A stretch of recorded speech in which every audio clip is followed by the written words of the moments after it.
we invited two distinguished experts who were apparently scheduled to speak at exactly the same time and exactly the same place. Now, whoever scheduled that, let's not blame anybody, but it just happened like that, okay? So, what I'm going to do is bring them both up so that they can make their presentations, okay? First of all, we have an interplanetary traveler from NASA. Come on down. Here he is, our very own NASA specialist, Steve Armstrong.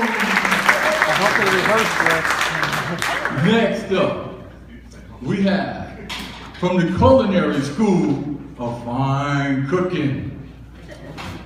And you know he kind of put a little hand in some of that good food you guys ate. So, here he is, Mr. Wolf Gong himself. Come on down, Mr. Wolf.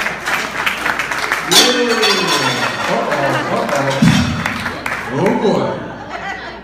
I don't know who scheduled this, but let's see how it turns out. Who scheduled this conference? It wasn't me. Same time, same crowd. I don't know. Wasn't them secretaries? Really? Yeah. Okay, so here we go. Let's give this a try. This guy is nothing compared to me. Oh, okay, Why well. would you schedule him next to my talk? Okay. Let's see here. Ladies and gentlemen. Ladies and hungry gentlemen. Excuse me, sir. I'm sorry, they will listen to me. Asked by the Master of Ceremonies to give a lecture on interplanetary You look close to travel me. at this very time. See, you don't even know how to speak. You don't have a microphone. I usually don't need a microphone because I don't have Executive chef, I'm sorry.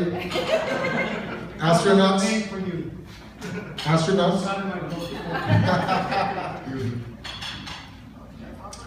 I beg your pardon, sir, but I was asked by the same MC to give a lecture on the ways and means of preparing, cooking, and serving roasted chicken. Yeah.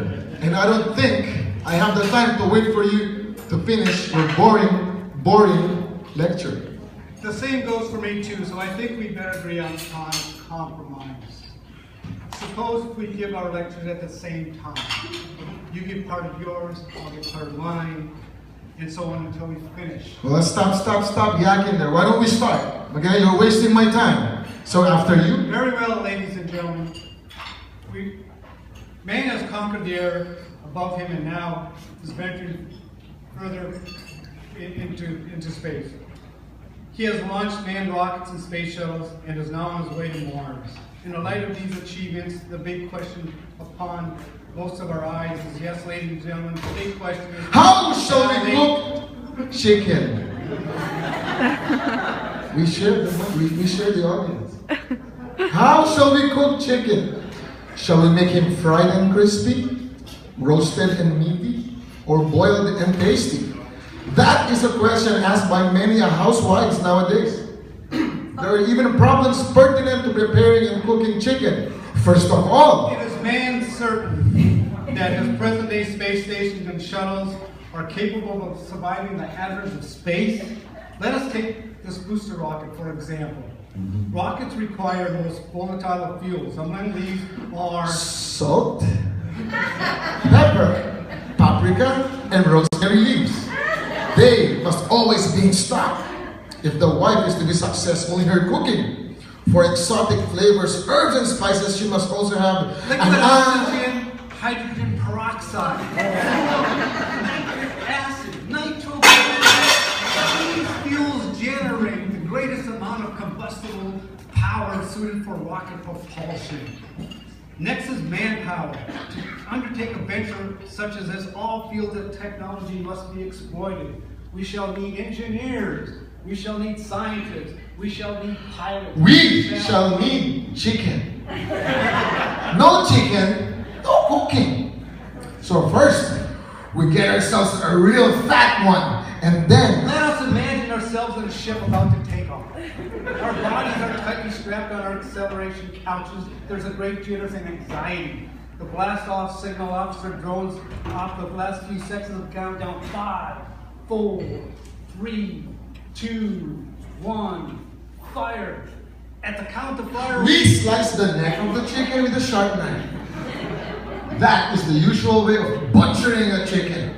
If you want, you can just blow. Our bodies must be ready for the shock. Such a readiness can only be achieved through immersion. Immersion in boiling water. That is the next procedure. The purpose of Immersion. Body-resistant testing. Even my Russian cosmonaut colleague, Buzz Winter, understands the importance of pre-flight training. He does? Yes, he does. I don't think so. Let us get back to our imaginary space flight. As our ship moves onto its trajectory, the navigator should take constant sighting of the quadrantal plane of the level azimuth of the elliptic curve to ensure that the hyperbolic curve is in a proper polarization. Among this, he must also fix his position through solar reference triangulation for the purpose of removing the feathers. Now that we have removed the feathers, we feel the pressure of acceleration. The cabin temperature rises, and due to this, we are now ready to cook. But before we start, we must get ourselves a moderate-sized kettle. Put in warm water, vinegar, pepper, rosemary leaves, and other ingredients. As the mixture starts to boil, we should keep a constant watch. Because of the constant danger of falling meteorites. We must always be on the alert, for if anything should go wrong, our rocket boosters... We take a fork and see if our chicken is soft and succulent enough. If it's still not, we should not hesitate to fire the escape ejector rockets. A constant watch is also needed on the fuel reactors, especially if we're using hydrogen and phthalate. To check fuels... we must get a spoon to taste the mixture and see if our ingredients are just right.